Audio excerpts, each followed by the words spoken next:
All right, so Emily, last time we talked about sin. And we said, we're going to do a part 2 because it was theoretical, it was in the sky, very theological. We want to talk about the practicality of sin. And I'm interested, I think we'll get more into it, but I want to open up with a question. I was thinking this as I was driving here today. Because you and I, we have a lot of conversations about sin, maybe not a lot of conversations about sin, but we talk about every sin. Day. Every day we talk about sin. But you believe in sin. Yes. You also wrestle with not liking total depravity, right? Yeah. So where do you see a difference between sinful people and being totally depraved? Where is the line for that in you?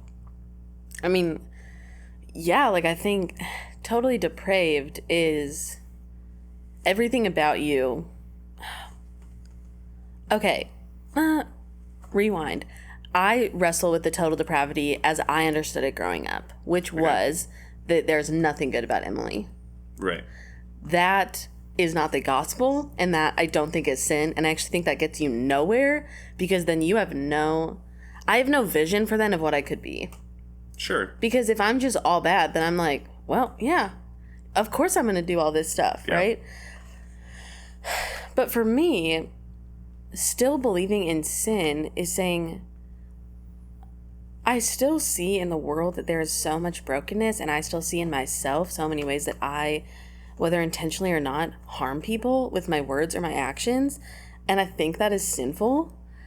Yeah. And it's okay to say that, but the difference is, and I think I said this on the last episode, is one of my Sunday school teachers would always say, are you a sinner because you sin, or do you sin because you're a sinner?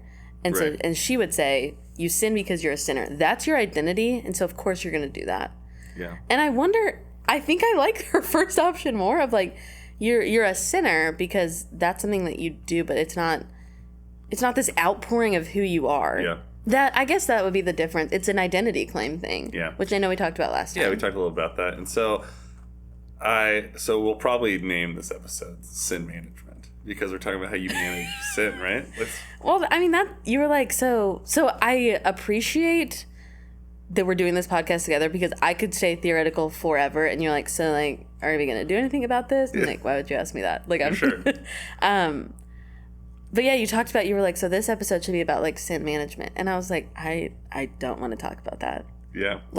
So what about that? Do you not like the idea of it, or the concept of it, or what about it? Because I remember we had this was after we stopped rolling, and we were walking out, and you were I hate that idea. But we're doing it. Yeah. No, I hate the idea of sin management. No, I mean, I get that that's a real thing, but I just, to be super honest, if this is a deconstruction podcast, I think an episode on sin management can be incredibly triggering. And sure. I think about this a lot of maybe this is a good thing to talk about, but there's so much baggage around the idea of how do you fight your sin, that I'm just over it. Not that I'm not over fighting sin, but I think when two people get together and they're just so how do we fight sin? It just, it's exhausting, honestly. To even think about it just makes me feel I'm going to just feel like the worst. Mm-hmm. So, because I think we're in the practical, so I want to keep walking down this line real quick. Do it. So, it is exhausting, and it is it can be frustrating and painful, but do you think it's valuable? Even if it's something that's exhausting and frustrating, do you think it's valuable to talk about that kind of thing? I think it's valuable. Why do you think that it's valuable in a deconstruction space to keep talking about this, though? That's a good question. I think, for me, I'm trying to remember. We talked about this a few episodes ago, maybe. But for me, I'm not a throw the baby out with the bathwater thing, right? Absolutely. I think we're deconstructing a lot. Maybe it was in the sin episode. But for me, I can't divorce the idea that we sin from deconstruction, right? And so for me, I think it's actually an integral part. In the same way, people say, oh, you don't take the Bible seriously. Well, I take the Bible seriously. That's one of the reasons I'm a part of this.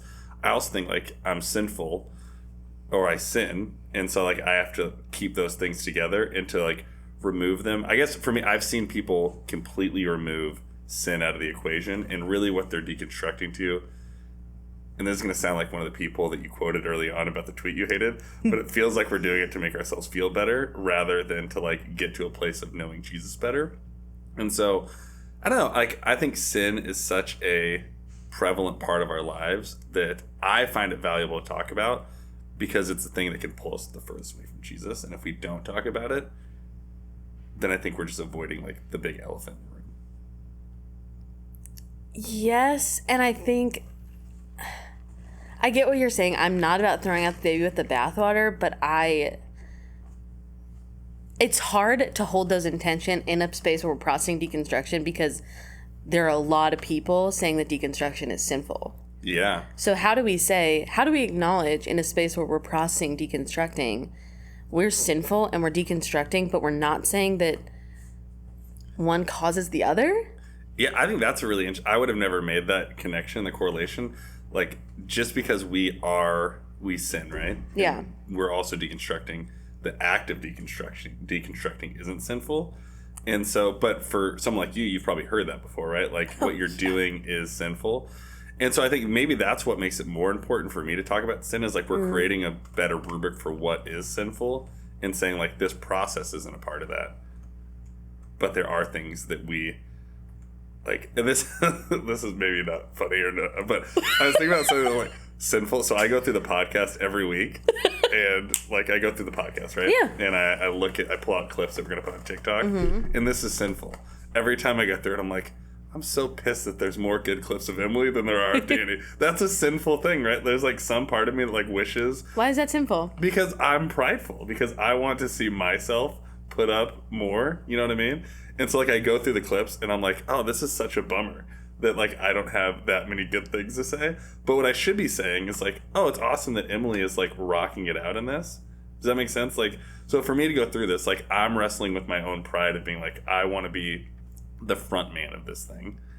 And that's a sinful thing, right? Like that's my, and so I was just thinking like in a practical sense, like that's me on a regular, not a regular basis, but like a real world experience. Like I remember catching myself and like I had pulled out like the 9th clip. I was like, shit, like when am I going to say something good? But then I was like, why do I need to say anything good? But it was like my sinful nature of being like, I want to be the man. I want to be whatever, like pride pushing up to the top. And that's where I think like the conversation around sin is important. To be like, oh, there are like these little minute things that I could go by and just be like, never think about again, and reflect back on like, oh, that was like me having sin bubble up to the top and me wanting to pursue myself above anything else, right? So talk to me about how that's productive. Like, how does that help you then maybe like, you know, fight that sin or whatever? Yeah.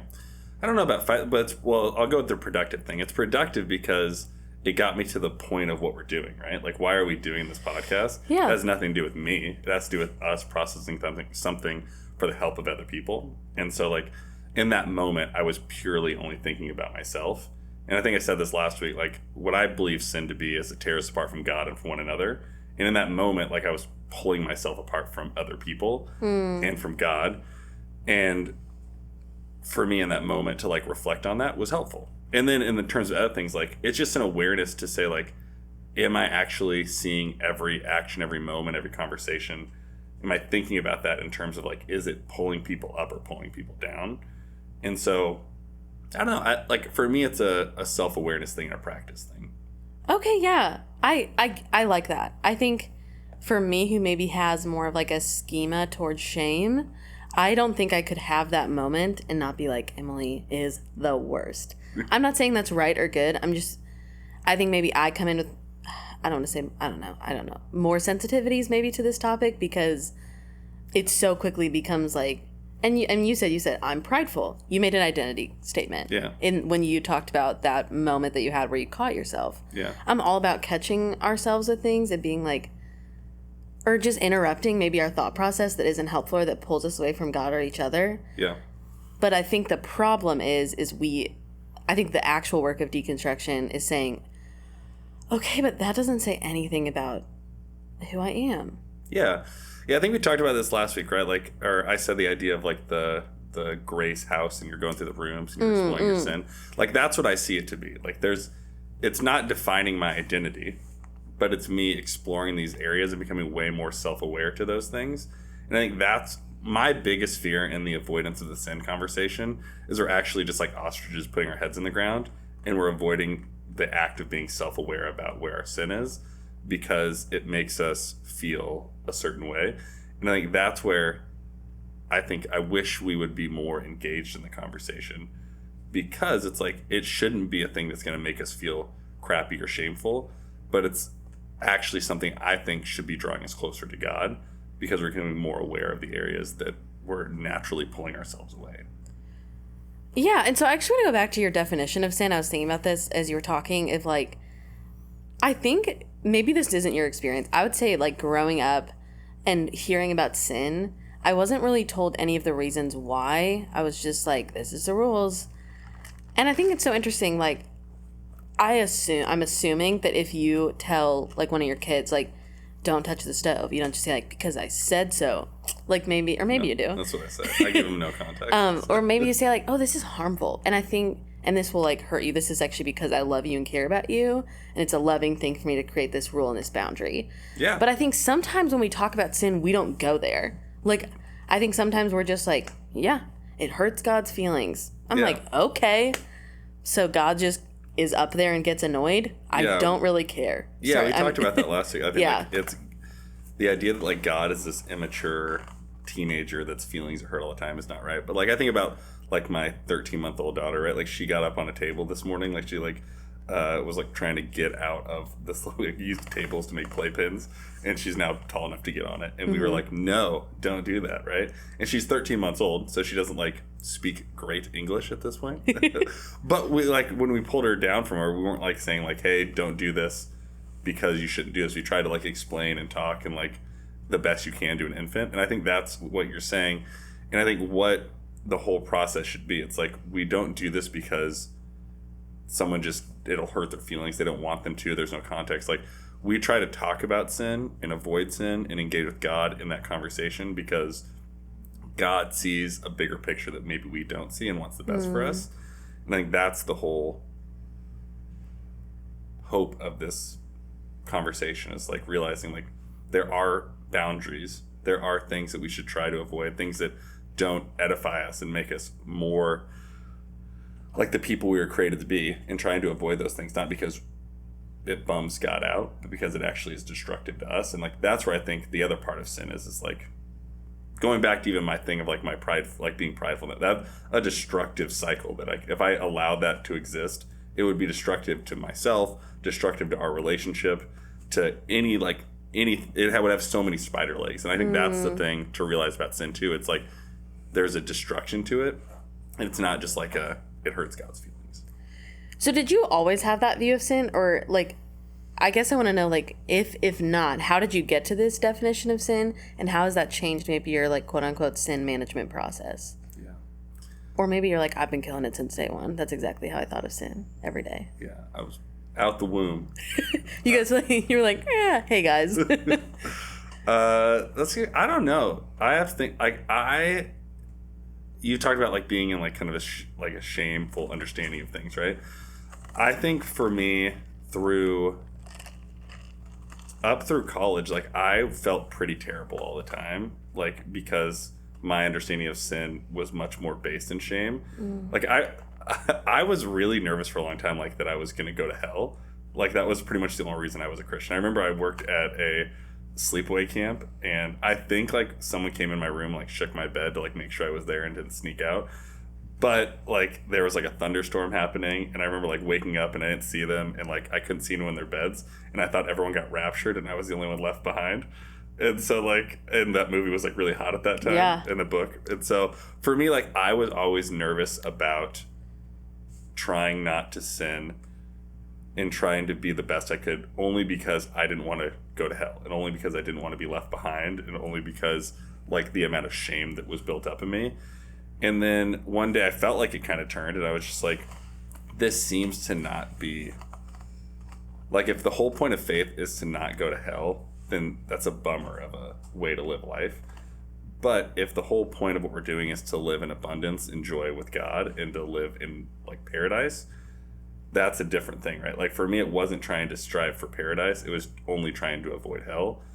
And I think that's where my understanding of sin shifted, because then sin wasn't my thing that was like adding one more check in my "you're a crappy person" box. It was something that was trying to like drag me away from where God wanted me to be, and trying to shed those things away is what I understood my role in sin management. So sin management's like such an interesting term that we keep using, and I think we use it like tongue in cheek, and that's what we keep saying. I really do not like that term. I think we should stop saying. I think it's kind of funny. Yeah. You're the comedian, so I'll let you decide that. I think it's hilarious. Yeah. I don't know. Like, for me, I think sin is... you might feel this way too. I think we talk more about sin than we need to. But I also think in some ways we don't value sin as much as we should.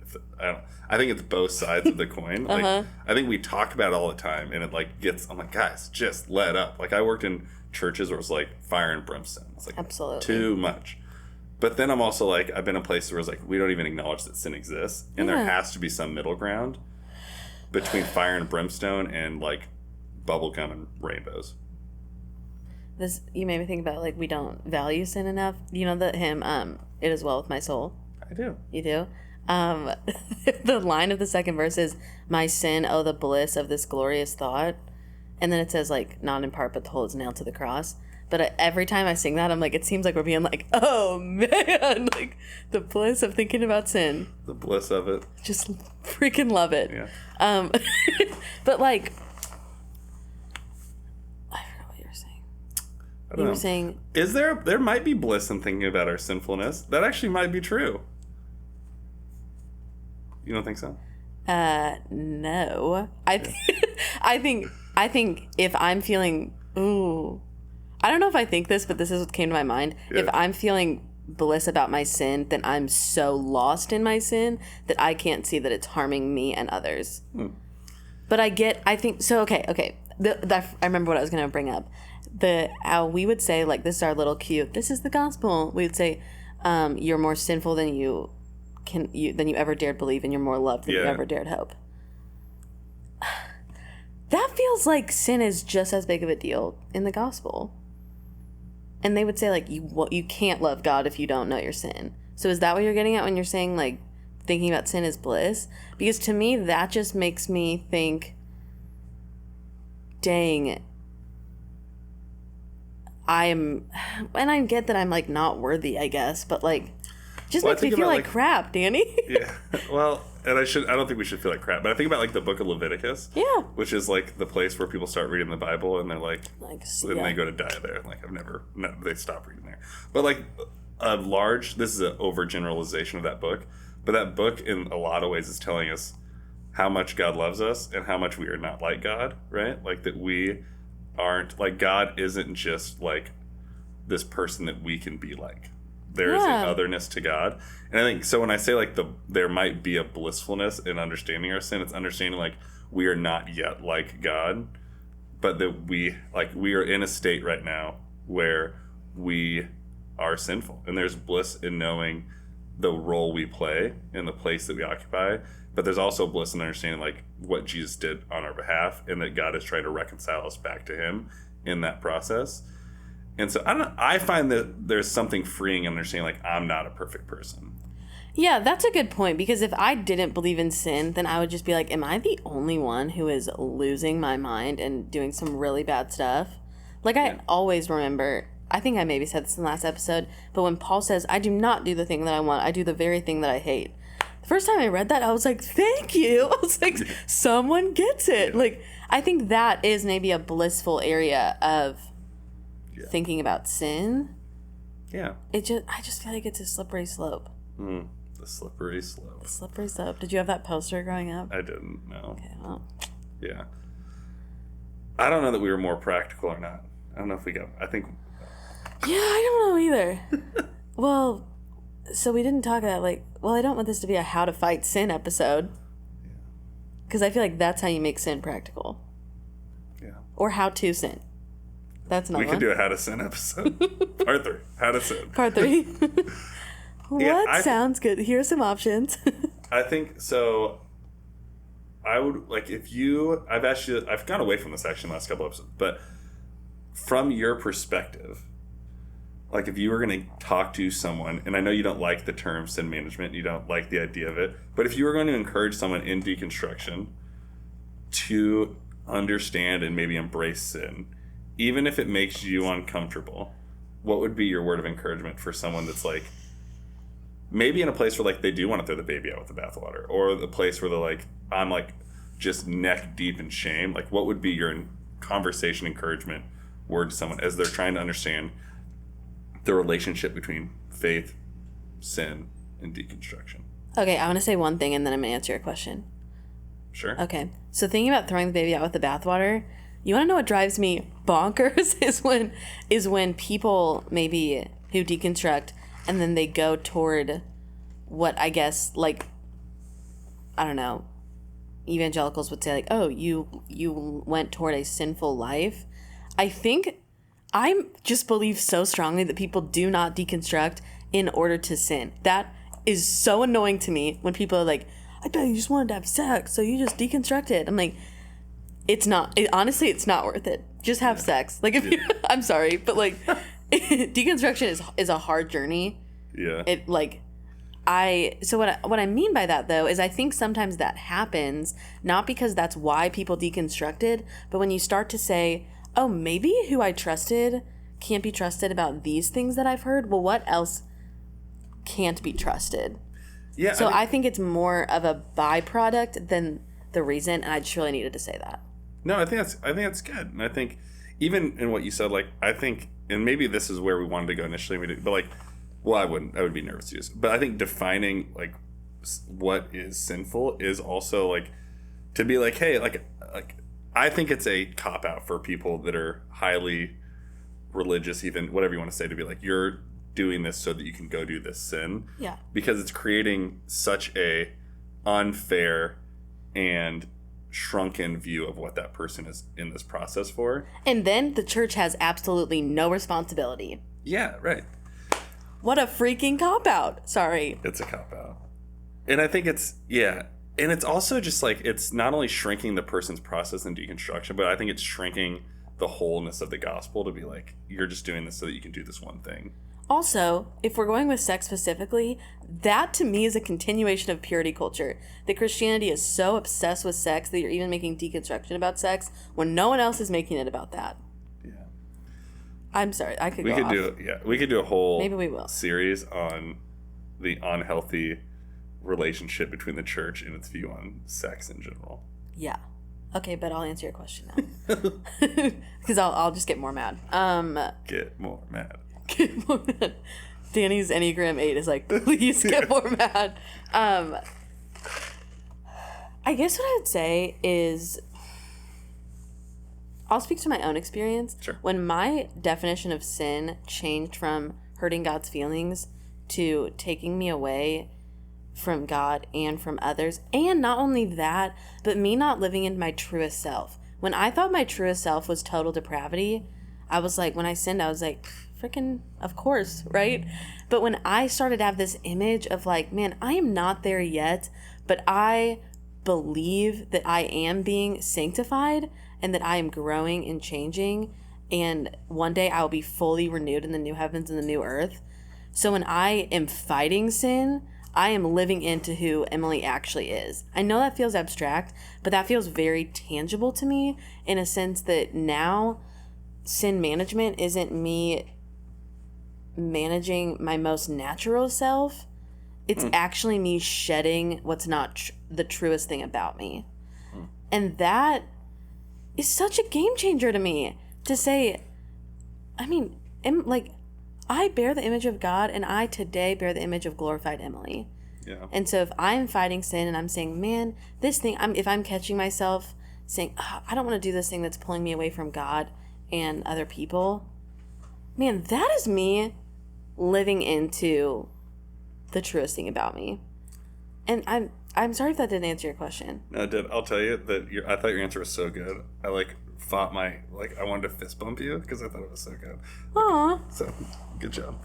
But I think I love the shedding away. Like, I think that's like, if I was leaving people with something, that's what I think we're talking about sin, is we're shedding away the things that aren't of God and aren't of us, but that have been covered over us. And so it's like, I think we're in this process of shedding away those things. And I think that's what sin is, the ultimate covering of something that isn't us, but it's over us, and we have to shed it away and can shed it away. And that view of sin to me is the antidote for shame. When we talk about sin, it's saying, no, this says nothing about your worth or who you are. This says we're fighting for who you really are. That is so good. It's different if my sin is my hat and I can take it off and shed it away, or it's like something that's like underneath my skin and I need like surgery to get out, right? Like, it's not a part of me, it's something that I can like shed away, because it's like a much more painful process if I have to like root around and rip something out of me that's a part of me. But if it's something that's just like laid on top of me, I can take it away. Are you saying it's both? No, I'm saying it's one, not the other. Saying sin is always a hat? Sin can be my hat. Goodbye, sin. Goodbye, sin. I mean, I think sometimes sin is as painful though as like just getting sometimes surgery. My hat's too tight. Okay. Do you have any more thoughts? Nope. Okay, next episode, we're just talking about Danny's hat and how he passed down this backwards hat. You're going to take me to a dark place now. All right. Well, hey, everybody. Thanks for listening, and embrace the journey.